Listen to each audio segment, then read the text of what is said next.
राजस्थानी बकरी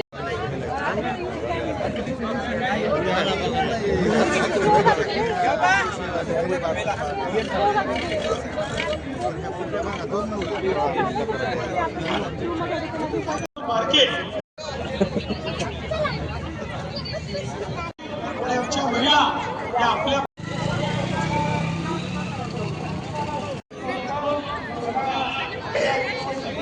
होणार नाही।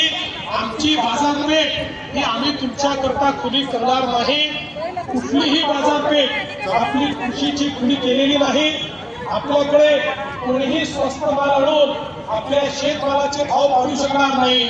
पण काही नतकष्ट लोक असे आहेत की आमच्या सोयाबीनला चांगला भाव मिळायला लागला होता। 2-4 दिवसापूर्वी अफवा दिली सोडून की आता अमेरिकेचं सोयाबीन भारतात येणार आहे। 500 रुपयांनी सोयाबीनचे भाव पाडले। मी सोयाबीनच्या शेतकऱ्यांना सांगतो आणि मार्केटमध्येही सांगतो, असं कुठलंही आपल्या करारात लिहिलेलं नाही।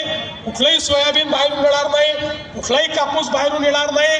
त्यामुळे अशा प्रकारच्या अफवा पसरवणाऱ्यांना त्या ठिकाणी त्यांची जागा दाखवली पाहिजे।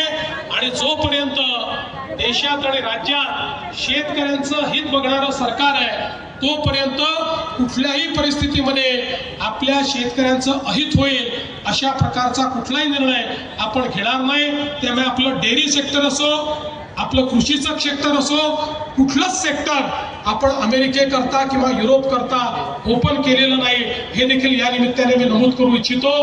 पुन्हा एकदा पंकजाताई आपल्या विभागाचं मनापासून अभिनंदन करतो। इथे जे लोक आपले पशु घेऊन आलेले आहेत त्यांचं सगळ्यांचं पशुपालकांचं मनापासून अभिनंदन करतो। आणि केवळ बीड जिल्हाच नाही तर संपूर्ण मराठवाड्यातल्या शेतकऱ्यांनी या प्रदर्शनाला या ठिकाणी भेट द्यावी अशा प्रकारची विनंती करून माझे 2 शब्द संपवतो। धन्यवाद। जय हिंद, जय महाराष्ट्र।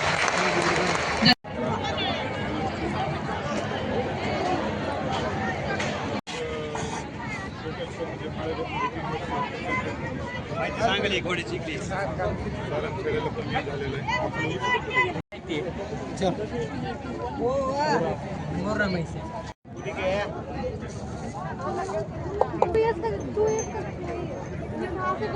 कालपासून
ये दिखना बड़ा बैल आपण तो दिख रहे